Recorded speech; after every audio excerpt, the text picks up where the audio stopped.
아멘. 로마서 8장 31절에서 35절을 중심으로 견인의 은혜라고 하는 제목의 하나님 말씀 전하겠습니다.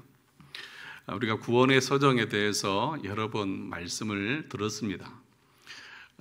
오늘은 이 견인에 대한 구원의 서정 중에서 소명, 중생, 회심, 칭의, 성화, 양자 다음에 견인이잖아요. 그 다음에 영화지 않습니까? 그래서 오늘은 이 견인에 대해서 함께 말씀을 살펴보려고 합니다.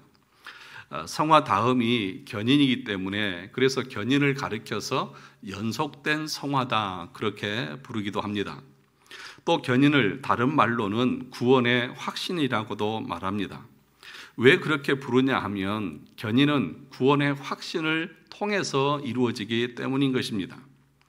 견인을 한자로 풀면 굳셀 견에 참을 인입니다. 그러니까 내가 어떠한 상황에 처하든지 부유하든지 가난하든지 행복하든지 불행하든지 그 환경에 상관없이 하나님 앞에 굳게 서 있는 것을 말합니다. 즉 우리가 마지막에 주님께 돌아가는 그날까지 참고 인내하고 믿음 위에 굳게 서는 것을 말하는 것입니다. 그러므로 견인은 내가 이 땅에서 믿음의 확신을 가지고 견디고 인내하는 것입니다. 예수 믿는 성도들에게도 고난이 있습니다. 때로는 불행한 일도 닥쳐옵니다. 부유할 수도 있고 가난할 수도 있습니다. 그런데 그런 것이 내가 하나님을 사랑하고 믿음으로 살아가는 데 있어서 아무런 영향을 주지 않습니다. 그런 것 때문에 신앙생활이 흔들리지 않는다는 것입니다. 언제까지요? 내 평생토록. 이것을 견인이라고 말하는 것입니다. 그런데 이 견인 교리를 잘못 알고 있는 사람들이 있습니다. 이 견인 교리를 잘못 해석해서 사람들은 견인 그러면 이 견인이 뭐라는 걸 알아요. 견인 그러면 뭐가 생각나십니까? 견인차가 떠오르시잖아요. 고장난 차, 견인차가 와서 끌고 가면 그 차 주인은 어떻게 하고 있는 거예요? 운전석에 가만히 앉아서 그냥 있으면 됩니다. 할 일이 아무것도 없습니다. 그냥 견인차가 끌고 목적지까지 도착시켜 주는 것입니다. 우리가 어릴 적 주일학교에서 많이 불렀던 노래가 있습니다. 구원열차라고 하는 노래입니다. 한번 다 같이 불러보실래요? 합창을 한번 해보실래요?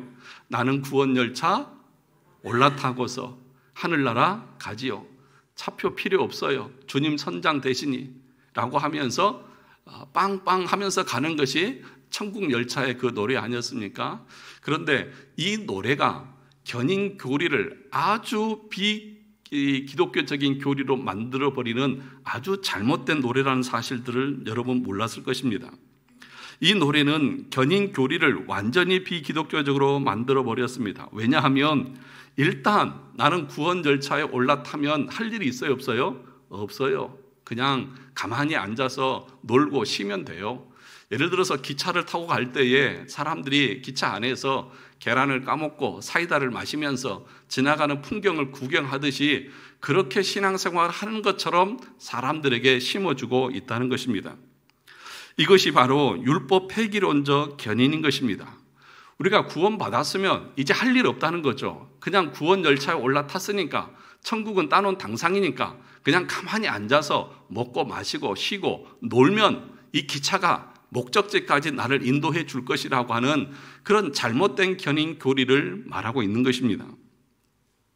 그런데 정확하게 성경에서 말하는 견인은 무엇입니까? 우리가 마지막 돌아갈 때까지 참고 인내하는 것들이 우리의 삶 속에 계속적으로 드러나는 것을 가리켜서 견인이라고 말합니다. 여러분의 인생이 어떻습니까? 예수 믿고 나면 고난도 없고 역경도 없고 힘든 것도 없고 늘 즐겁고 행복하고 원하고 바라는 대로 다 되어지십니까? 그렇지 않잖아요. 우리의 환경이 우리의 삶에 있어서 하나님 앞에 나아가는 가로막는 3대 적이 있습니다. 그 뭐냐 하면 우리의 육신, 뭐라고요? 우리의 육신.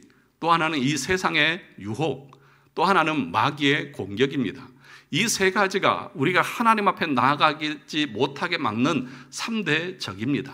늘 우리 속에는 뭐가 있어요? 하나님의 말씀에 순종하고 그 말씀대로 내가 이 땅에서 견인하고 견디고 인내하며 하나님을 사랑하고 하나님의 영광을 위하는 일보다도 이기적으로, 자기중심적으로 자기 소욕을 쫓아서 살려고 하는 마음이 늘 우리 가운데 있는 것입니다. 또 하나는 세상의 것들을 바라보면서 눈으로 보고 만지고 귀로 듣고 이생의 자랑, 안목의 정욕, 이런 것들이 날마다 우리를 공격하는 것을 우리 모두가 느끼지 않습니까? 마귀는 우는 사자와 같이 믿는 자를 넘어뜨리고 지옥으로 끌고 가기 위해서 입을 벌리고 삼키는 그런 고난이 우리 가운데 있습니다. 이 고난 가운데 있을 때에 참된 믿음을 가지고 있는 성도들은 어떻다는 것입니까? 그 믿음의 확신을 가지고 인내하고 견딘다는 것입니다.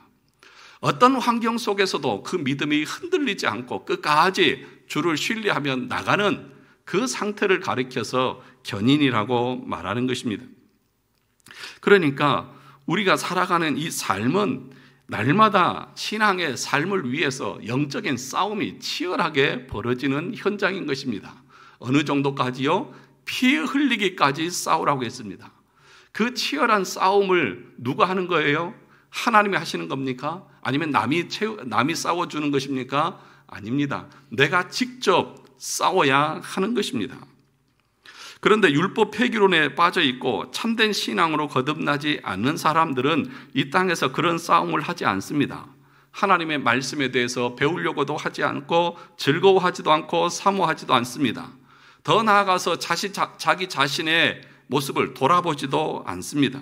천국에 대한 사모함도 없고 지옥에 대한 두려움도 없습니다. 왜냐하면 하나님에 대해서 지식이 없기 때문입니다.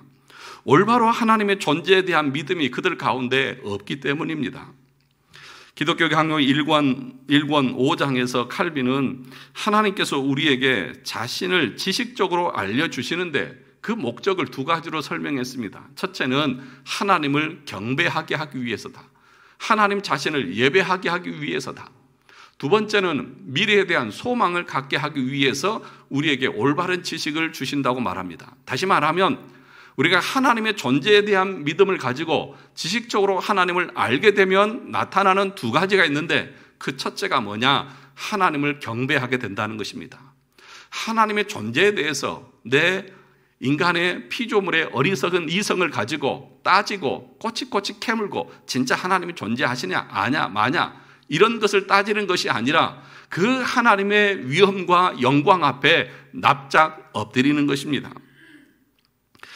요한이 반모섬에서 요한계시록을 기록할 때에 1장 17절에 보면 우리 주님을 만났을 때에 요한이 이렇게 말합니다.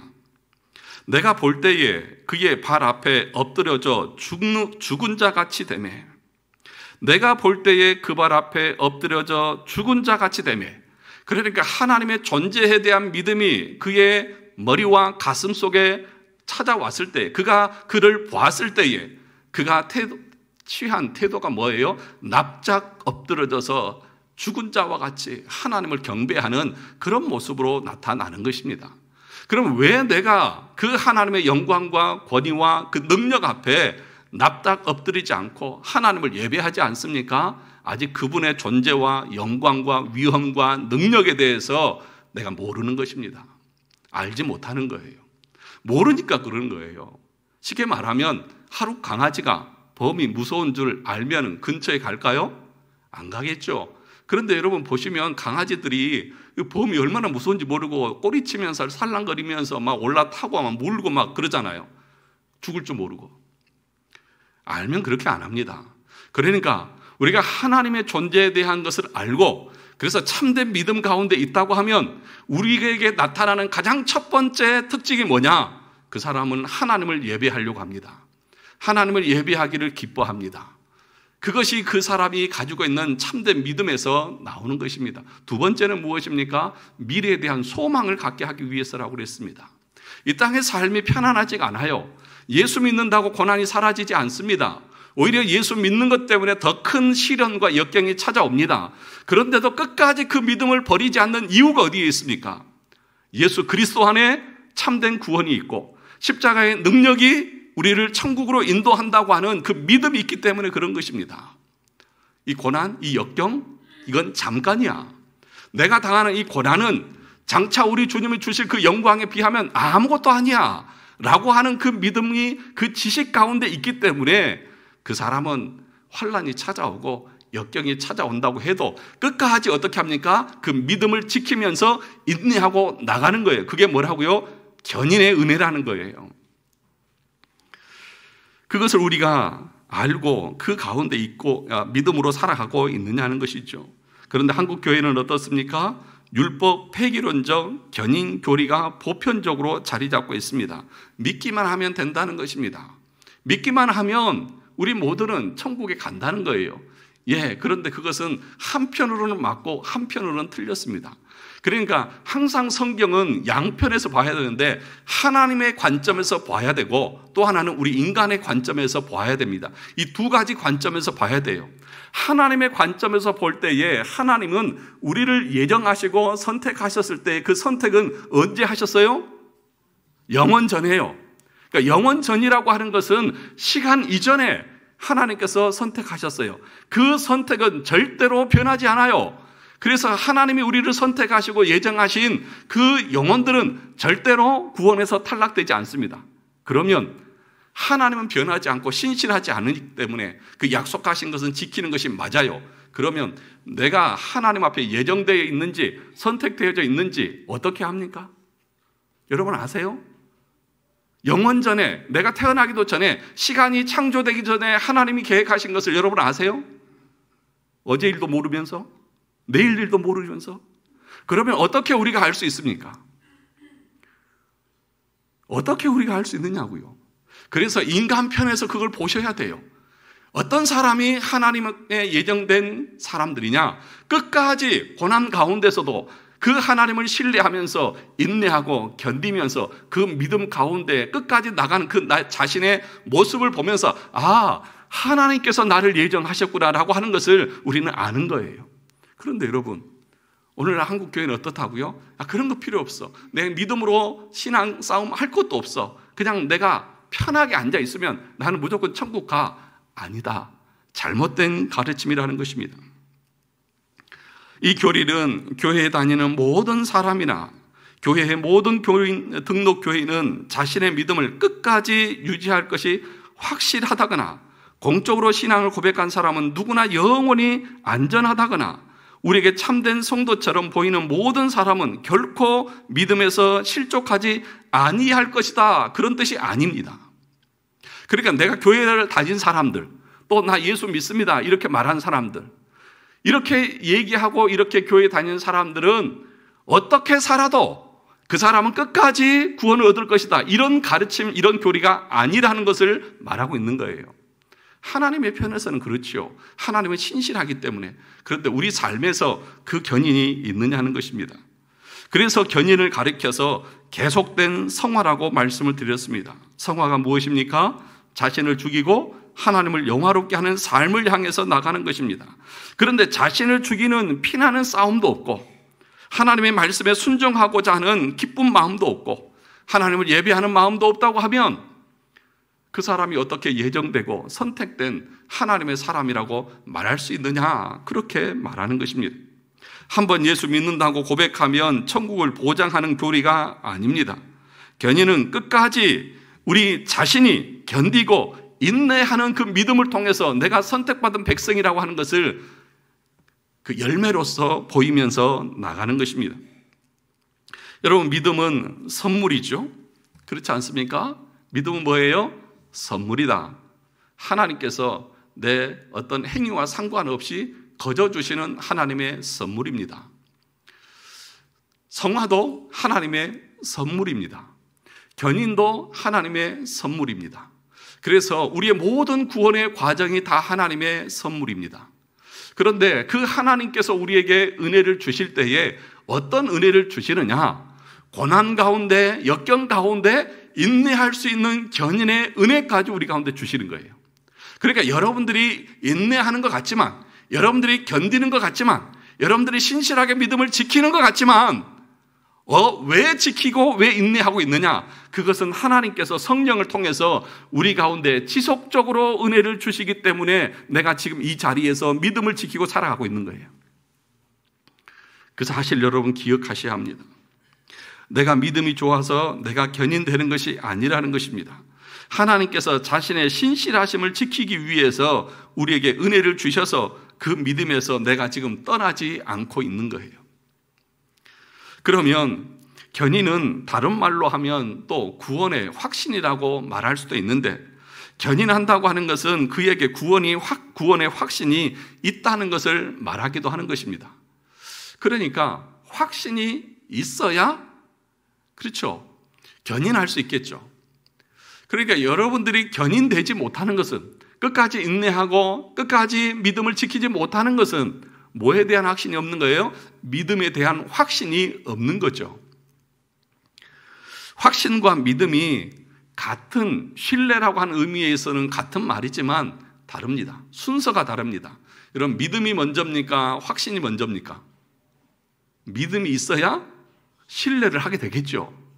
그러니까 하나님에 대한 확실한 믿음이 있는 사람들만 끝까지 그분을 신뢰하면서 자기의 그 자리를 지키고 하나님에 대한 그 믿음을 버리지 않고 나가는 것이죠.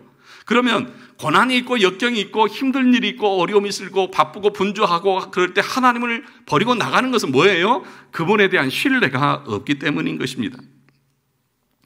여러분, 그렇지 않습니까? 우리가 무슨 일을 할 때에 내가 이 일을 열심히 하고 끝까지 지키면 나에게 돌아오는 보상이 있다는 것을 알면은 어려움이 있어도 어떻게 합니까?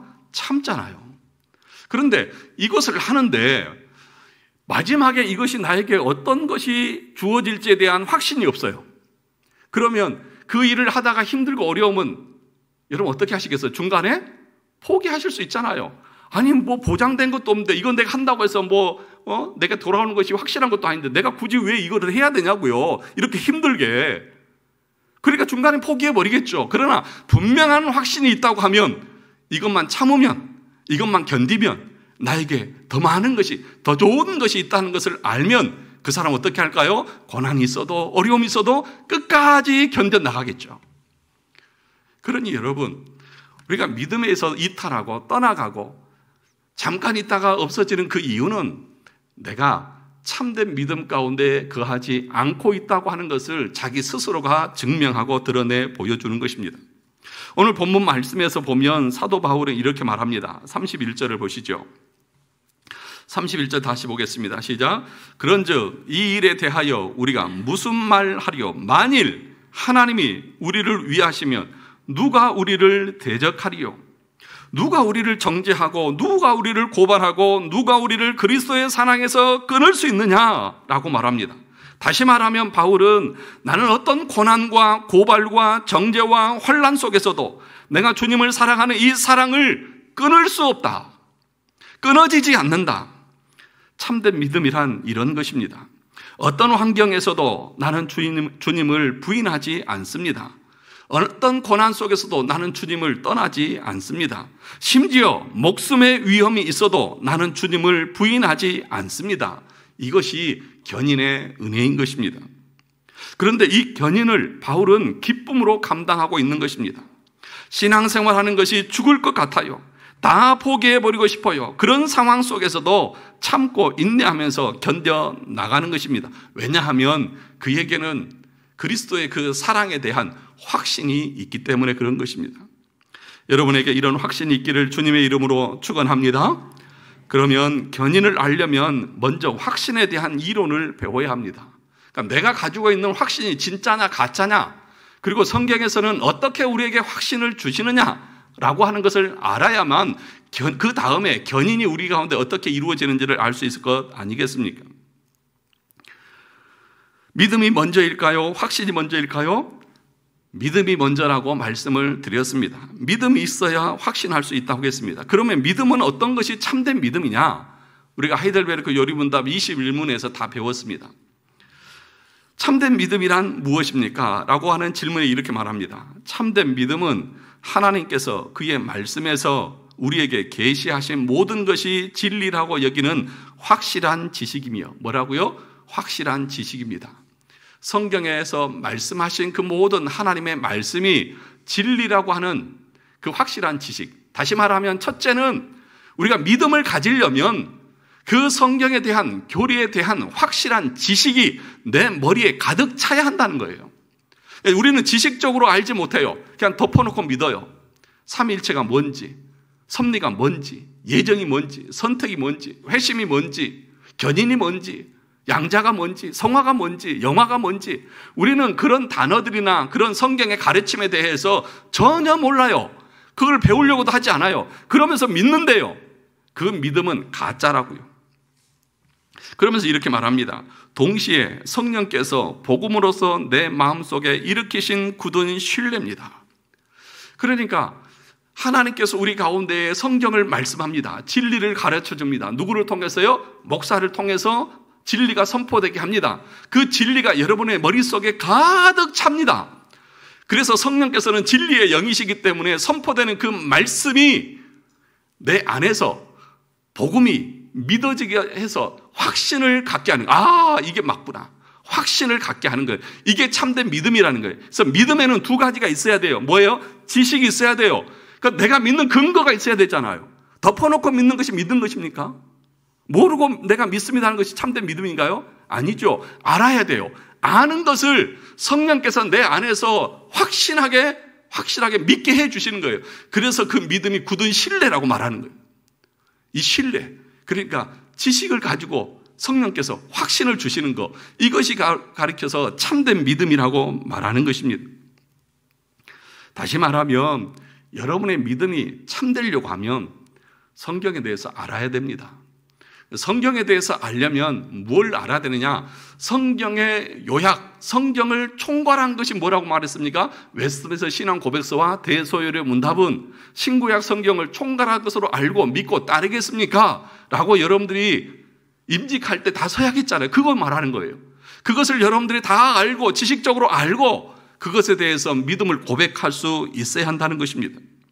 그러니까 우리 교회에서 가르치는 신앙 고백서와 대소열의 문답과 또 유럽의 개혁교회 새 일치 신조, 오후에 배우는 하이델베르크 요리 문답, 그리고 도르트 신조, 벨직 신앙 고백서, 이런 내용들이 여러분의 머릿속에 가득 차 있을 때에 어느 순간 하나님께서 말씀을 선포할 때에 우리 안에서 빵 하고 터지게 해서 여러분이 그 말씀 앞에 엎드려지게 하고 그 말씀이 믿어져서 그 말씀 가운데 감사가 흘러넘치고 그 하나님의 사랑과 자비하심에 감격하게 되어지는 은혜가 임하게 되는데, 그것이 여러분에게 임하는 참된 믿음이라고 말하는 거예요. 여러분 가운데 그런 경험들이 있습니까? 정말 그 하나님 앞에서, 존재 앞에서 요한이 그 주님의 음성을 들었을 때에 납작 엎드려서 죽은 자와 같이 되어져서 주여 나는 죄인으로서이다. 베드로 사도가 고백했던 것처럼 사도 이사야 선지자가 이사야 6장에서 그 영광 중에 계신 그 주님을 보고 나서 화로다 나여 망하게 되었도다.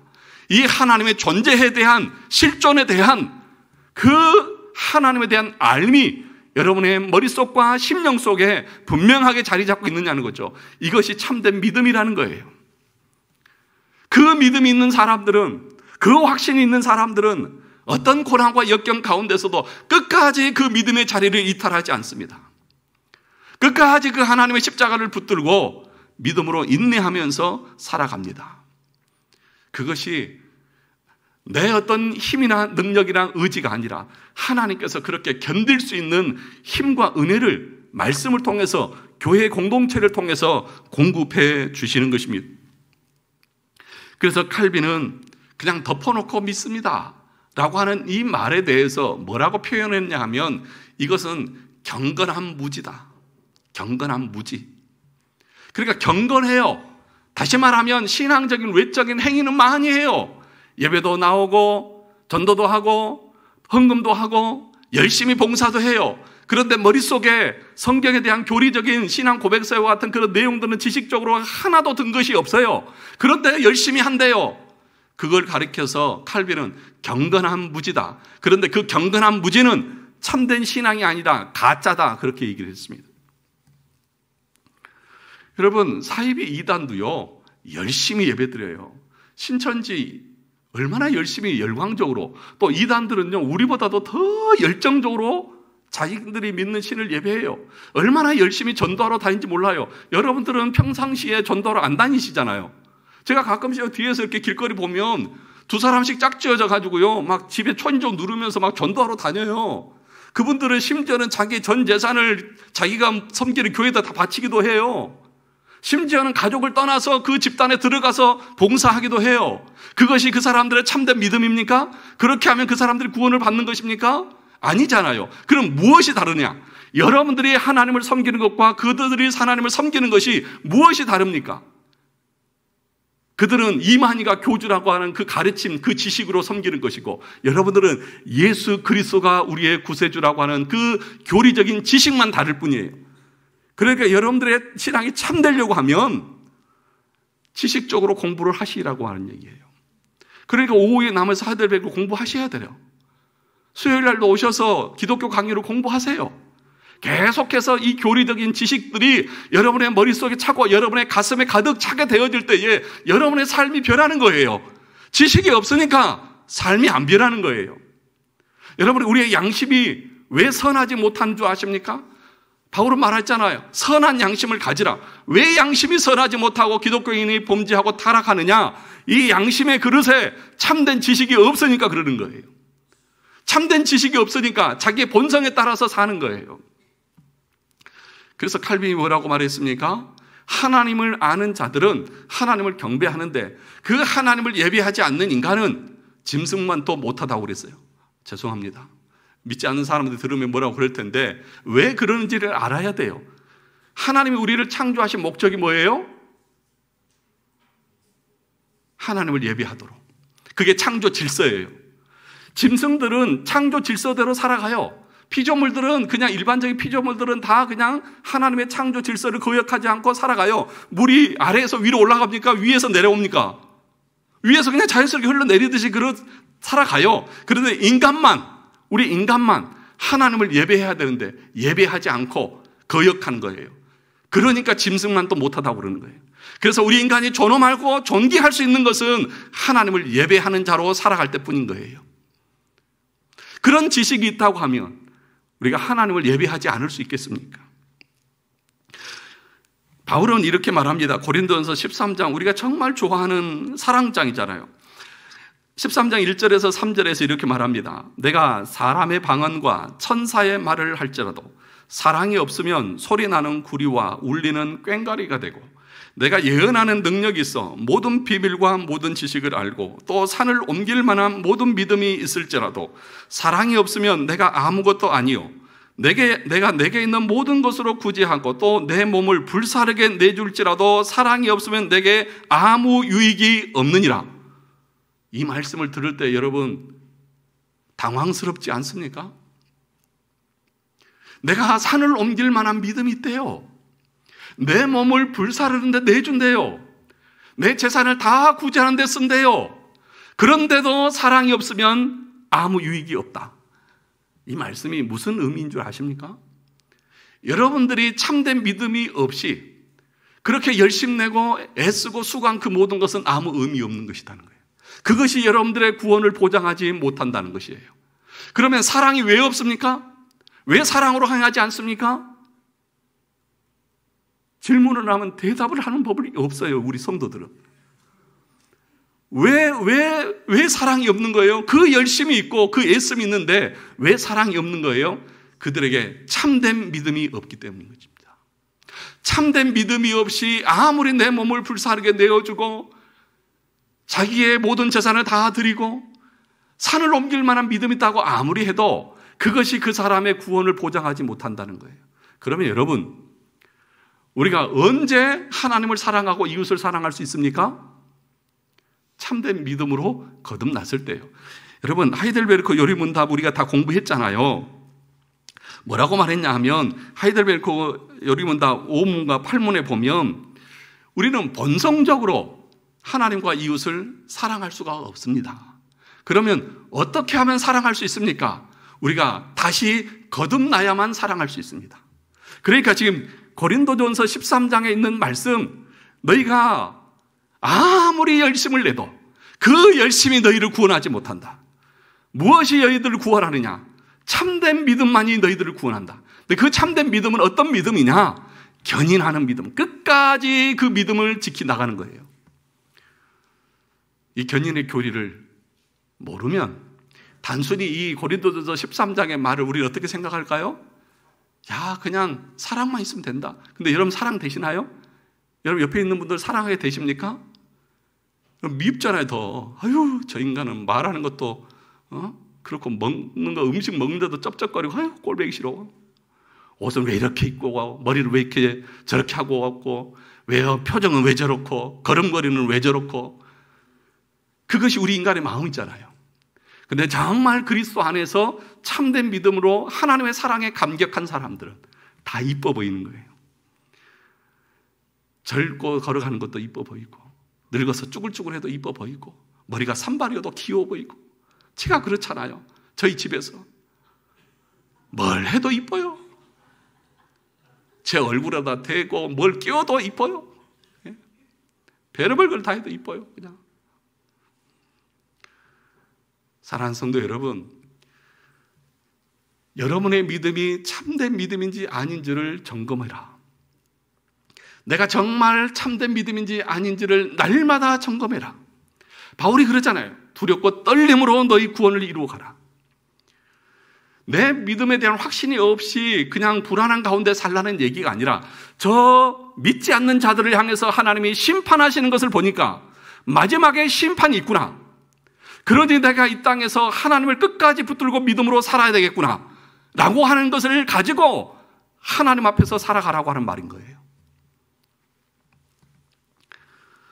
일반적으로 보통 사람들은 이런 말을 그냥 당연시 생각합니다. 무슨 얘기냐 하면, 저 사람이 정말 가난하고 힘들 때는 그렇게 열심히 신앙생활하고 열심히 예배도 나오고 그렇게 열심히 하더니 이제 좀 형편이 낫고 살만하고 돈 좀 버니까 아이고, 신앙생활이 진짜 옛날 같지가 않네. 여러분 그런 얘기 많이 듣잖아요. 옛날에는 정말 열심히 해도 좀 살만하니까 저 사람은 신앙이 이렇게 나태해졌다고. 그것은 뭘 말하는 줄 아십니까? 그 사람이 과거에 열심되고 애썼던 것이 거짓이었다는 것을 자기 스스로가 증명하는 거예요. 바울이 지금 뭐라고 말합니까? 고난이나 역경이나 죽음이나 어떤 환경 속에서도 내 믿음은 흔들리지 않고 변하지 않는다. 그것이 참된 신앙이다. 만약에 여러분들의 신앙이 환경의 영향을 받고 상황의 영향을 받고 그것 때문에 여러분의 신앙이 흔들리고 있다고 하면 그 신앙은 참된 신앙이 아닙니다. 내가 바빠서 주의를 거르고 내가 뭐가 사업이 잘 돼서 교회를 멀리하고. 여러분 생각해 보세요. 만약에 부자가 되어져서 그 사람들이 주님을 멀리하고 주님을 떠나게 되어지면 그것은 지옥에 가는 것인데, 그럼 왜 여러분들 돈을 버시려고 하십니까? 가난하게 사셔야죠. 왜 열심히 돈을 벌려고 하고 출세하려고 하시죠? 말이 안 맞잖아요. 그러니까 참된 믿음은 어떤 환경 속에서도 그 믿음이 흔들리지 않는 것입니다. 환경이나 어떤 고난이나 그런 것이 내 믿음을 좌우하지 않아요. 그게 참된 신앙이에요. 바울이 빌립보서 뭐라고 말했습니까? 내가 풍부에 처할 줄도 알고 빈부에 처할 줄도 알았다. 일체의 비교를 배웠다. 그러나 부하든지 가난하든지 그것이 내 어떤 상황을 바꾸지 않았다. 하나님에 대한 신뢰와 믿음이 변하지 않았다. 그런데 우리는 어떻습니까? 바쁘면 바빠서 못 나오고 편안하면 편안해서 못 나오고. 여러분 그것이 참된 믿음일까요? 아니에요. 그러니까 내 믿음을 돌아보라는 거예요. 내 믿음의 확신을 여러분들이 이 말씀에 근거해서 확신을 가지라는 거예요. 오늘 로마서 8장 38절에서 이렇게 말합니다. 38절에 가서 읽어보겠습니다. 38절 보시죠. 시작. 내가 확신하노니 사망이나 생명이나 천사들이나 권세자들이나 현재일이나 장래일이나 능력이나 높음이나 깊음이나 다른 어떤 피조물이라도 우리를 우리 주 그리스도 예수 안에 있는 하나님의 사랑에서 끊을 수 있다 없다? 없다. 두 가지 의미가 있습니다. 하나님께서 우리를 끝까지 붙들어 주신다. 어떤 고난과 역경, 심지어는 죽음의 그 위기 가운데 있다 할지라도 내 믿음이 흔들리지 않도록 하나님 붙들어 주십니다. 다니엘의 세 친구들이 그 풀무불 7배나 뜨거운 그 풀무불에 들어가면서도 내가 주님을 부인할 수 없습니다라고 그 죽음 가운데 들어갔던 것은 그들이 탁월해서가 아니라 하나님께서 그들 가운데 그 은혜를 주셨기 때문입니다. 그런데 또 하나는 그들은 그렇게 실제로 그 믿음을 가지고 그것에 던져지는데도 불구하고 부인하지 않습니다. 그것이 견인의 모습인 겁니다. 저와 여러분들의 신앙이 정말 참된 견인 가운데 있습니까? 어떤 환경도 어떤 역경도 내가 하나님을 섬기고 예배하는 것에 대해서 방해받지 않습니다. 나는 그 어떤 것도 흔들리지 않습니다.